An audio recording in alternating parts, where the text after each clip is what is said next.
Hello folks, I'm back with a short video to discuss the long-awaited and long-delayed drop of the draft environmental review for the K-Line Northern Extension to Hollywood. We are now in a public comments period until September 5th, so let's make the most of it. The word of the day today is crossovers, but we'll get to that later. So, as we already knew, there are three main options to choose between for this extension. The 6-stop La Brea alignment, the 7-stop Fairfax alignment, or the 9-stop hybrid alignment, along with an optional Hollywood Bowl station that could be added to all alignments. Each alignment is fully grade separated underground light rail. With the environmental review, we finally have a lot of concrete numbers to work with, as well as more concrete designs. So, let's take a look. Obviously, La Brea has the shortest travel time and the hybrid the longest, with the Bowl adding 2 minutes to the overall trip length. We can see the full K-Line daily ridership with the extension options here, and it's spectacular. 98,000 for hybrid, 91,200 for Fairfax, and 85,200 for La Brea, with only 400 total being added for the Bowl extension, at least on a daily basis. When looking at new transit trips, hybrid has a little bit more of an edge. The best performing stations are, unsurprisingly, the transfer stations, but after that, the La Cienega Beverly station on the hybrid alignment has the highest ridership. Which is interesting, since individual station ridership tends to be slightly lower on the hybrid alignment than the Fairfax alignment, since you're drawing people to fewer stations in the latter with longer walks, suggesting that this area and the area to the west, which is less accessible with the Fairfax alignment, is quite a hotspot in ridership. Unsurprising with Cedars right there. Very surprising if any of that is drawn from the Beverly Center, aka the emptiest mall of all time. In more obscure metrics, hybrid performs far better in daily hours of user benefit. Hybrid and La Brea interestingly perform the best in VMT reduction, while Fairfax performs meaningfully worse for some reason, with similar but less dramatic differences in vehicle hours traveled reductions. In construction time, things are annoying. La Brea would be built in 2 phases, with the first between Expo and Wilshire taking 10 to 11 years, and the second to Highland taking 8 to 10 years. Note that these phases could overlap with the proper funding, like with the D-line, so it might only be under an optimistic timeline, something like 10 total years of construction. Fairfax Section 1 to Wilshire is the same as the hybrid Section 1, and will take 10 to 12 years. Fairfax Section 2 would be 9 to 10 years. Hybrid would actually be built in 3 phases, so Section 2 goes only to San Vicente, Santa Monica, taking another 10 to 12 years, while Phase 3 goes to Hollywood Highland, taking 9 to 10 years. So an optimistic overlapping time for the hybrid might be 13 to 14 years total. The Hollywood Bowl station would add on a year of construction time, and it's worth noting that conditions of the Hollywood Bowl will make it very tricky and expensive to construct, as the rock in that area is much harder and requires different mining techniques and machines, and it would cross the Hollywood Fault to get there, which is fine, just expensive. I haven't seen a specific cost add-on for the Bowl yet, but we do have the costs for each alignment, and hoo boy. Note that these are with our wild federally required 40% contingencies, so there's that. $14.8 billion for hybrid, $12.4 billion for Fairfax, and $11 billion for La Brea. Escalation over time raises the costs a lot. For the hybrid at least, here's a breakdown by phase. So we need to raise $4.66 billion to get started in today's dollars. If half of that is a federal match, then we would need $2.33 billion in today's dollars to raise imminently. Measure M fortunately provides $2.23 billion in funding for this project. Unfortunately, that money does not become available until 2041. So, where does that leave us? Well, the plan to accelerate this has always relied on an Enhanced Infrastructure Financing District, or EIFD, to largely fund it, where the relevant municipalities borrow against the future expected property tax gains driven by increased property values from the finished project, which results in no actual tax rates being hiked, but rather essentially uses the project's future benefits to fund it prior to the fact. Nifty. A study found that WeHo alone could raise $2.2 billion with a 75-year EIFD, and if all relevant agencies joined, up to $22 billion could be raised. Now, as Phase 1 would not touch WeHo, presumably LA City and County would have to leverage an EIFD to get the required $2.3 billion prior to a federal match for the hybrid on Phase 1, with WeHo mostly handling the $2.37 billion required for the second phase, and by Phase 3 you could potentially use the $2.2 billion of Measure M funds to get to the required $2.6 billion total, but that would mean Phase 3 wouldn't open until like 2050, so you'd need to either borrow against that, or you can just use EIFD money for all of it to get it sooner. Although the same study did game out the optimistic accelerated timeline using an EIFD, and the Phase 3 opening date for the hybrid was 2046. So, for the record, in this scenario, Phase 1 would open in 2034, Phase 2 in 2040, and again, Phase 3 in 2046. I feel like we've got to be able to do better than that, but that's a topic for another video that I already made. Anyway, before we discuss which option is the best, let's take a closer look at the design. Crenshaw Adams Station is on all alignments and fairly straightforward, with two options for the entrance. The track will continue on the direct route, thankfully, straight underground to Midtown Crossing instead of following Crenshaw. Midtown Crossing will wipe out the Ralphs and the Planet Fitness, leaving a pretty big property for Metro to later develop. It's also got knockout panels facing both Pico and Venice, which will facilitate future underground connections to a Pico-Venice rail concept that I favor, which would probably go under Venice here to avoid any issues with the station box extending over Pico with the crossover as it's designed. I'll get to the crossovers in a minute. On the hybrid and Fairfax alignments, next station is Wilshire Fairfax, which includes an underground connection to the D line and a new entrance beside Johnny's Coffee Shop, sparing it, with a knockout panel near the giant boulder at LACMA for potential future entrance that could be more convenient for Park La Brea residents. Both those alternatives then go to Fairfax 3rd, which will wipe out the entire Whole Foods complex, although I believe that the Whole Foods is moving to the under construction mixed-use building next door anyway. The main entrance is on the southeast corner of the intersection, and a second entrance north of the Farmers Market is optional, but I mean, obvious if they're extending the station box to run that far north for the crossover anyway. While this station needs to be this far south on the hybrid so it can turn on Beverly, it seems like it would be much better to site this station at Fairfax Beverly on the Fairfax alignment, which is worth pointing out in comments if you prefer that alignment. I think they just didn't want to have to study another station since it's highly likely to be the hybrid chosen. Hybrid would continue to La Cienega Beverly, which lies east of the intersection with an entrance taking out the inexplicably creepy gas station there, with a knockout panel on the south side. Kind of a bummer there's no direct connection at Cedars, but hey, it's a block away. I couldn't give less of a shit about no direct connection at the Beverly Center because it's a hostile fortress of a failed mall and honestly should be torn down in favor of a giant mixed-use complex or a park. Or both. Santa Monica San Vicente wipes out the LA Sheriff's Department station and some buildings at Palm and places this entrance at either location. There will also be a knockout panel pointing at the giant Metro bus yard that sits on a massive amount of prime real estate in which Metro is, or at least was, considering selling. Santa Monica Fairfax is sited on the same location in both the Fairfax and hybrid alignments, with the Fairfax route curving to come into it from the west, which is a deviation from the prior design. The station's on the east side of the intersection, and the entrance will be either on the northeast or southeast sides, but for the north, they'd have to take that massive shopping center that includes another Whole Foods, which feels like it'd be way more expensive, so south it almost certainly is. All alignments have a station at La Brea Santa Monica, with the entrance on the northeast corner and wiping out the McDonald's and the about-to-open Total Wine for staging. There's a knockout panel on either the south or northwest side, depending on the alternatives, but no direct entrance at West Hollywood Gateway, which is disappointing. Hollywood Highland as a terminus thankfully delves below and past the B-line now for tail tracks, versus in previous designs terminating at the mezzanine level of the B-line, which would have precluded any further extensions north.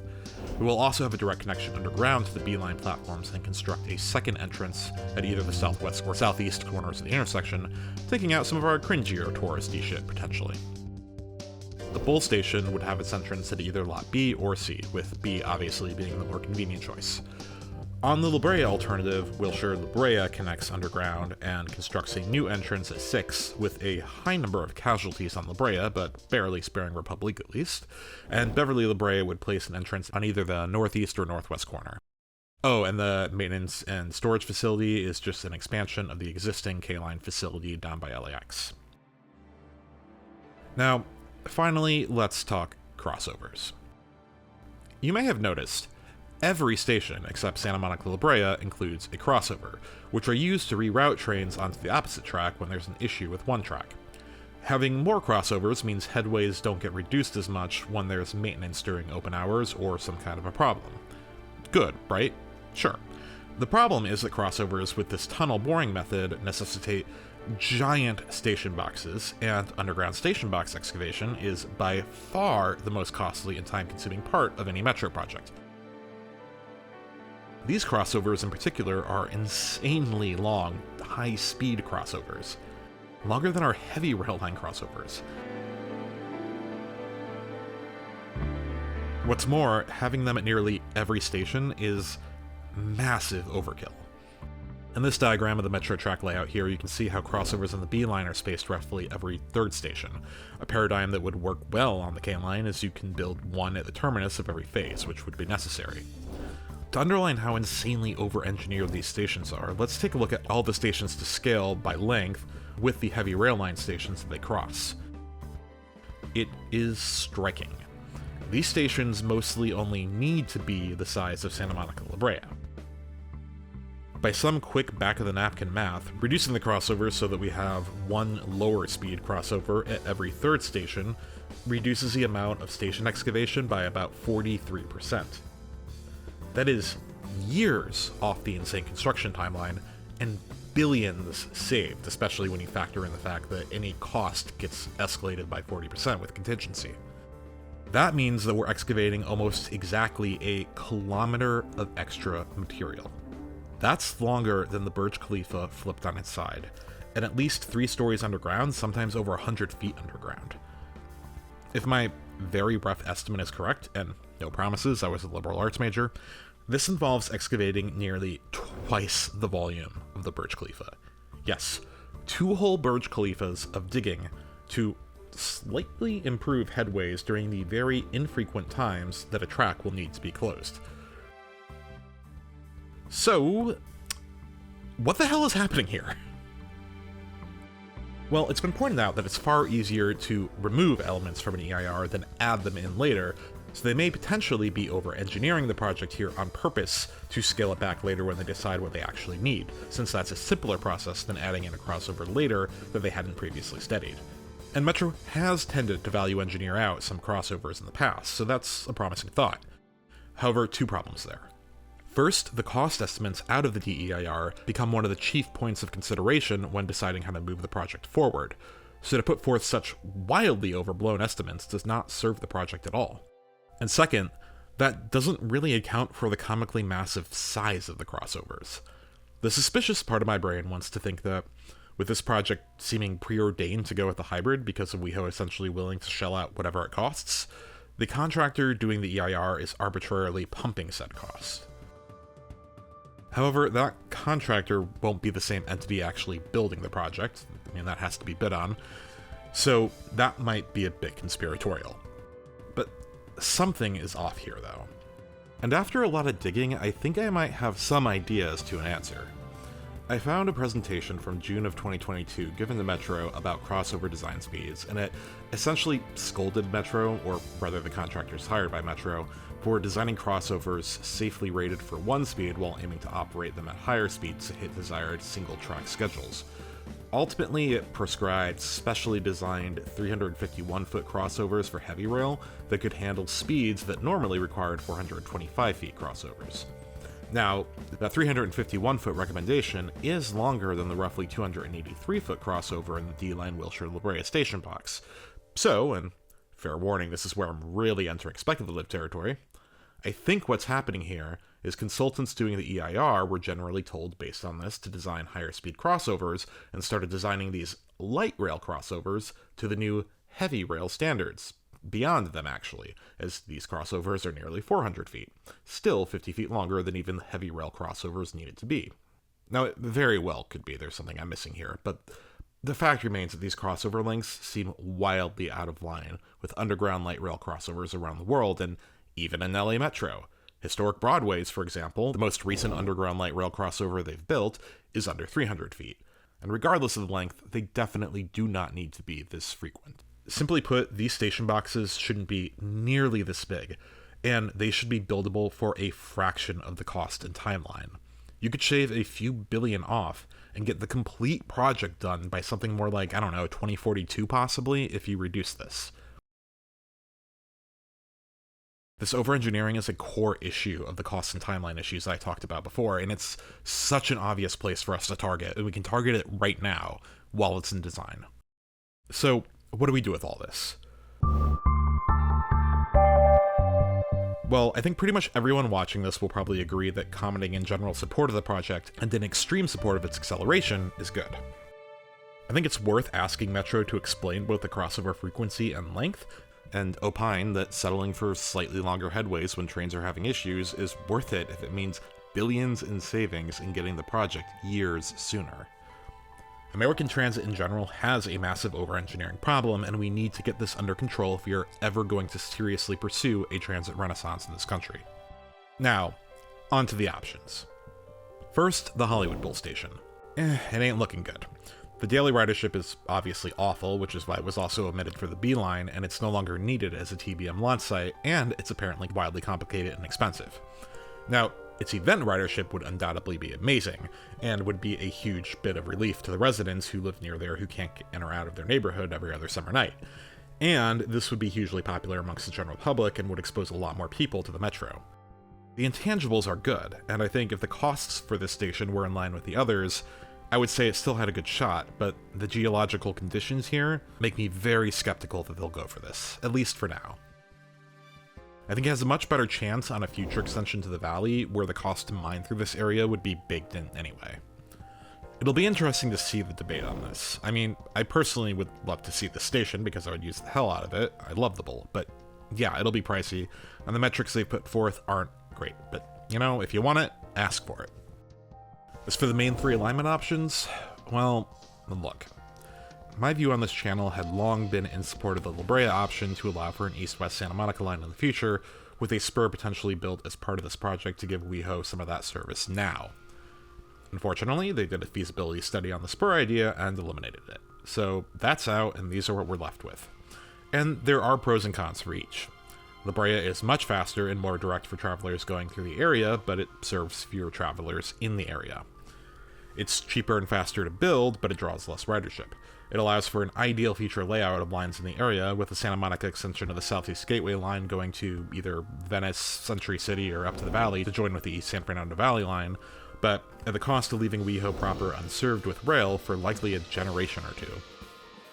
And even in the future layout with two lines, some destinations, like the Farmers Market and Grove, get left unserved. I mean, Carrizo can go fuck himself, but the Farmers Market is great. It also has only one WeHo station at the very edge and is vehemently opposed by the city. The Fairfax alignment hits a couple of key destinations, namely the Farmers Market and Grove and Museum Row, without adding a huge detour, but it also precludes a future Santa Monica line while still not serving a very key part of WeHo and what would be the highest ridership non-transfer station on the line, keeping them from likely ever being served with rail, unlike the La Brea alignment, which at least leaves that possibility open. There's some options of how you could route a future Santa Monica line here, but, well, they're about as goofy as a hybrid. Or you could run said line down Beverly instead of Santa Monica if the Fairfax 3rd station got moved up, which is far more realistic. But that would mean you're likely giving up a Sunset Junction station further east, along with the Hollywood Studio District and Theater Row, but you do get another dense part of K-Town served and Larchmont Village as a consolation prize. So this isn't actually a terrible option.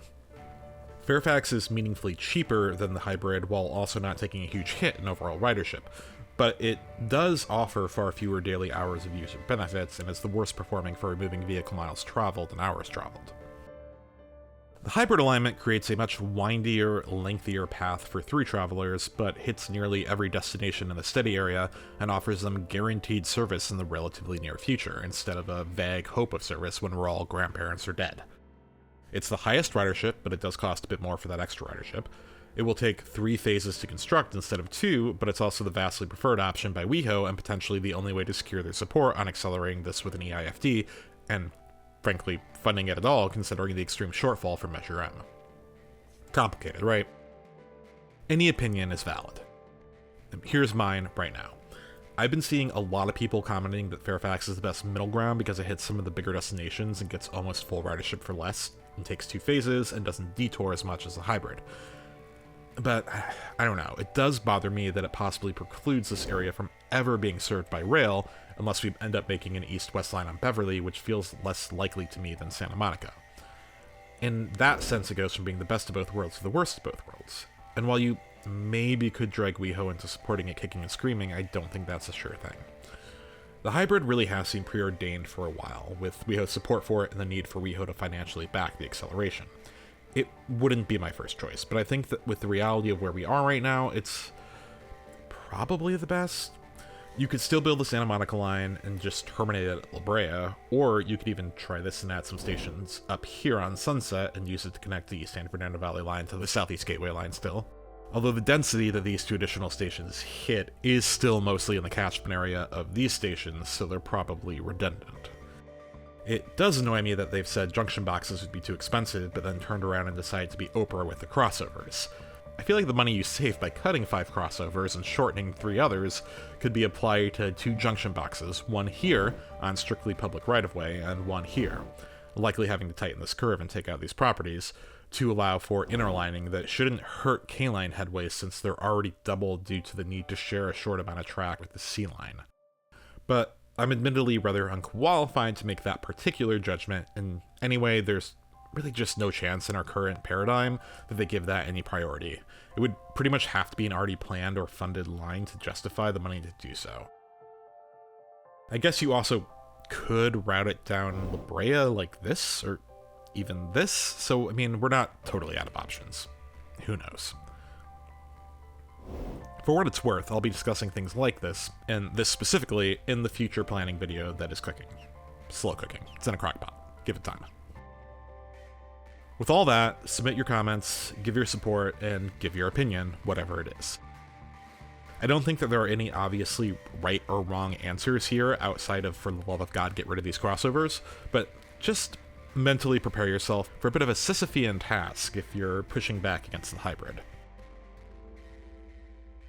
For me, if you're interested, I've posted the comment that I'll be making in the description. And did I say this video would be short? God, I'm bad at that.